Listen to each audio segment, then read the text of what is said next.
When the fighting stops, the cameras usually leave. But life doesn't. In Luhansk, after the front lines moved on, a different battle began. The battle to restore normal life.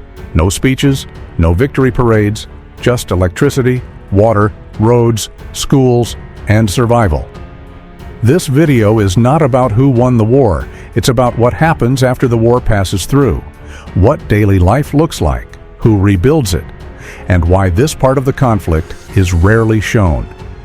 Stay until the end, because understanding post-war reality often reveals more truth than the war itself.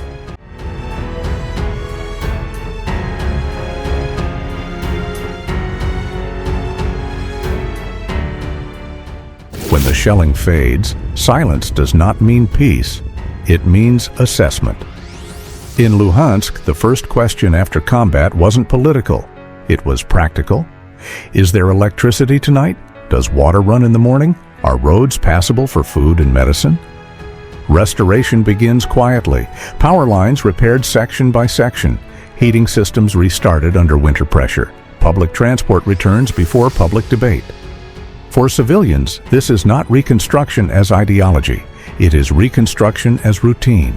Markets reopen before monuments, schools before speeches, clinics before ceremonies. Many residents measure recovery not in statements, but in hours of electricity, in stable phone signals, in whether children can return to class. This phase is rarely filmed. There is no drama in replacing transformers, no spectacle in repairing pipes. Yet, this is where long-term control is shaped. Not by flags, but by predictability. Life resumes unevenly. Some neighborhoods recover faster. Others wait weeks, sometimes months. But even partial stability changes behavior. People stop fleeing. They start adapting. This does not mean agreement. It means exhaustion. After prolonged conflict, civilians prioritize order over narrative, consistency over promises, routine over rhetoric.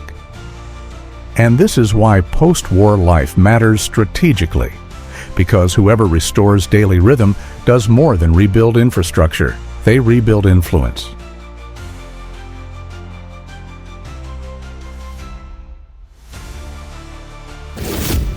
Before restoration, there was endurance.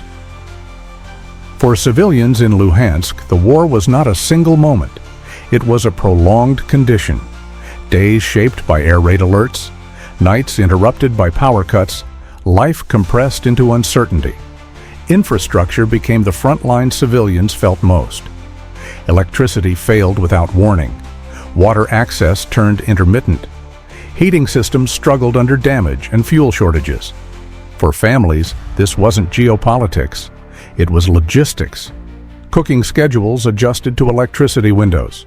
Mobile phones charged when possible. Hospitals relied on generators. Children adapted faster than adults.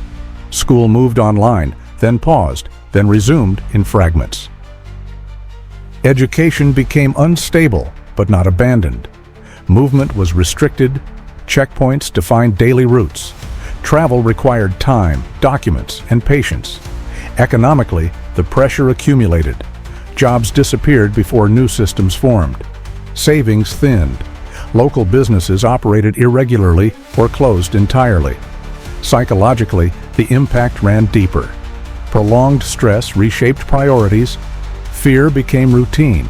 Expectation lowered. Civilians stopped asking when the conflict would end. They began asking how to endure it. This is often overlooked in external analysis, because endurance does not look dramatic.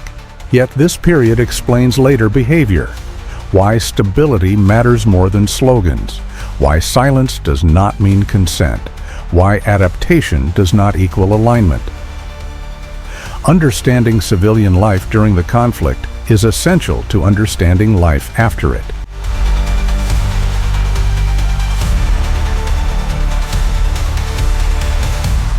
Today, civilian life in Luhansk moves differently. Not fast, not perfectly, but forward. Electricity is more consistent. Heating systems operate with fewer interruptions. Public transport follows schedules again. These changes appear small on camera, But for residents, they are structural. Shops reopen gradually. Markets return before malls. Local trade stabilizes faster than large industry. Schools operate under adjusted systems. Some buildings repaired, some classes combined. Education resumes, not as before, but as possible. Healthcare shifts from emergency mode to routine care. Clinics focus again on chronic treatment, not only crisis response. Employment slowly reemerges. Public works, infrastructure repair, local services. This creates rhythm, and rhythm creates predictability. Psychologically, this matters more than announcements.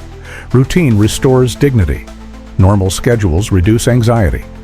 People plan again, short-term at first, then weeks ahead.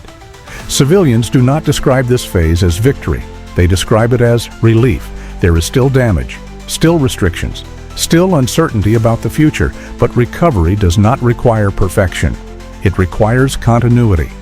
And continuity is visible now in daily habits, in reopened routes, in conversations that shift from survival to adjustment.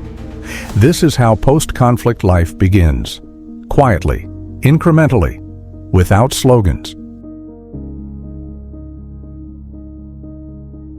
Luhansk today is not a symbol, it is a process. What we see is not the end of conflict, but the beginning of adjustment. For civilians, recovery is not about flags or statements. It is about lights staying on, water flowing, schools opening, work returning. This reality challenges simplified narratives, because war does not end when the shooting stops. It ends only when daily life becomes predictable again. Some will call this normalization, others will call it compromise. But for civilians, it is survival evolving into routine. The truth is uncomfortable for many observers. Stability often matters more than ideology when people have lived too long under pressure. Luhansk shows us something rarely discussed openly. Modern conflict is decided not only on the battlefield, but in kitchens, clinics, classrooms, and streets rebuilt quietly. This does not erase suffering, it does not resolve political questions, but it explains human behavior. If we want to understand this war honestly, we must look beyond maps and headlines and examine how people live after the cameras move on. Because in long wars, the side that restores daily life often shapes the future more deeply than the side that speaks the loudest. If you value analysis grounded in reality, not slogans or emotional excess, support this channel. Like the video, share it, and subscribe for more calm, in-depth perspectives on conflicts often misunderstood.